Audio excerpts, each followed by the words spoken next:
Magandang araw mga kaibigan. Bigyan natin ngayon ng reaction, opinion, yung mga pahayag ni Pangulong Marcos Jr. sa Kuala Lumpur, Malaysia tungkol sa impeachment. Na iginigiit niya talagang ayaw niya ng impeachment. Kasi daw yung mga kakampi niya sa Kongreso hindi nagpirma ng impeachment. Yun daw pumirma, hindi niya kayang utusan. Something like that. Yung anak niya, number 1 na pumirma, hindi niya kayang utusan ng anak niya. Grabe. O, pakinggan natin to ha.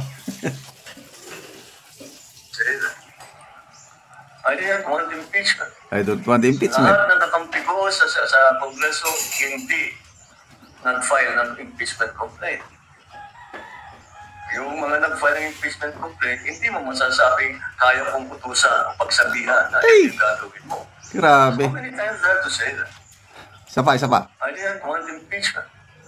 Lahat ng kakampi ko sa Kongreso hindi nag-file ng impeachment complaint. Yung mga nag-file ng impeachment complaint, hindi mo masasabing kaya kong utusan o pagsabihan na ito yung gagawin mo. How many times do I have to say that?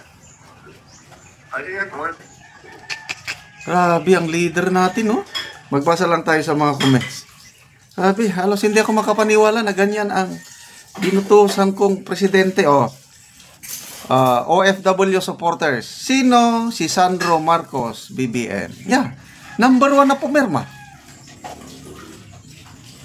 Elson Ogario, Bota. Rosana Sarmiento, action speaks louder than words. Christopher Antibo, make it straightforward, sir. Wala ka bang egg? Leo Almuhadi, dapat noon mo pa yan sinabi kay Speaker, sir. Ba di ka makapagsalita laban kay Speaker, Mr. President? Anong meron sa kanya? Ba't ayaw mo pa siyang palitan? Imposible di mo alam ang mga nangyayari sa bansa mo, sir. Sayang lang yung confidential at intel. Ay, nako. Pinsan niya ang Speaker of the House. Yun ang pinakalas na pumirma. Anak niya ang unang pumirma. Ano yung sinasabi niya na hindi ko kayang uto? Ibig sabihin, hindi niya kakampi si Sandro Marcos. Anak niya hindi niya kakampi, hindi niya kayang pagsabihan. Kaya talagang sisi ako. Hindi ako naniwala o hindi tayo naniwala kay PRRD nung sabi niyang weak leader yan. Medyo nagtampo ako kay PRRD nung nagsasabi siya ng mga salita laban kay BBM nung una. Yung pala totoo. To me, ang pagkaintindi ko ito, opinion lang ito, lalo lang ipinapakita ng Pangulong Marcos ang kanyang kahinaan. Itong sinasabi niya na ayaw niya ng impeachment. Well and good, ayaw niya. Akala ko dahil ayaw niya, parang kay PRRD nung ayaw niyang ma-impeach si BP Leni, walang nagawang makongresista dahil stop it, sabi ni PRRD. Binutuhan ng mamamayang Pilipino ang Vice President, let her finish her term. Stop it! O di, walang nangyari dahil ayaw ng presidente. O ito, BBM, ayaw din niya. Kailang natuloy pa rin. Anong ibig sabihin nun? Di ba kahinaan mo bilang leader?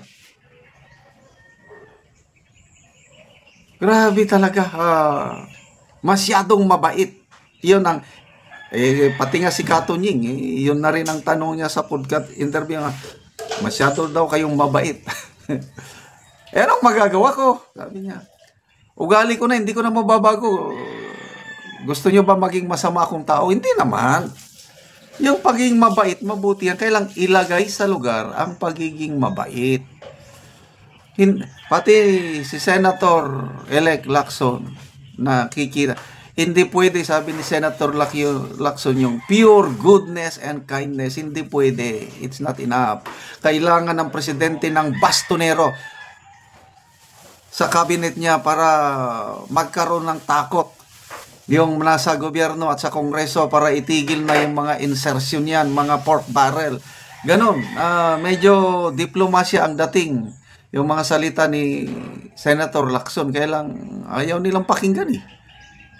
Sabi ni Yusek Claire Castro, hindi na daw kailangan ni presidente ng bastonero na gabinete, sa gabinete, kundi si PBBM na ang mismong bastonero. Anong klaseng bastonero yung ganyan na hindi niya kayang utusan ang anak niya na huwag magpirma?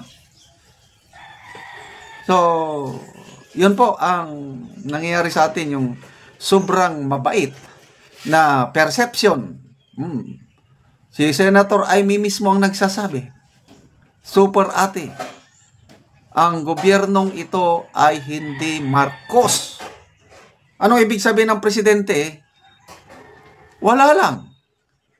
Kasi ang gobyernong ito, sabi ng kanyang ate, Romualdez and Araneta. So, sinong nagpapatakbo ng gobyernong ito? Eh, di si Romualdez at Araneta.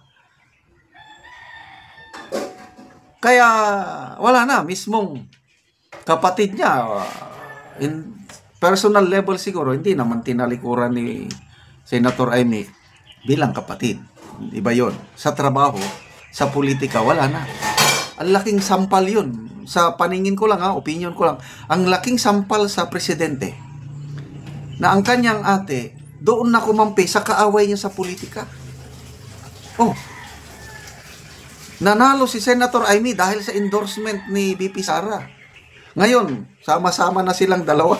Talagang BFF na talaga si Senator Amy at VP Sara. Nasa Qatar sila ngayon. And then I believe, didiretso silang dalawa sa Netherlands. Doon mag-celebrate ng birthday si VP Sara. Kasama niya ang kanyang BFF. So, good luck. God save the Philippines. Tama si VP Sara. Itong ganitong leadership na meron tayo ngayon. Salamat mga kaibigan sa inyong pagsubaybay sa ating channel.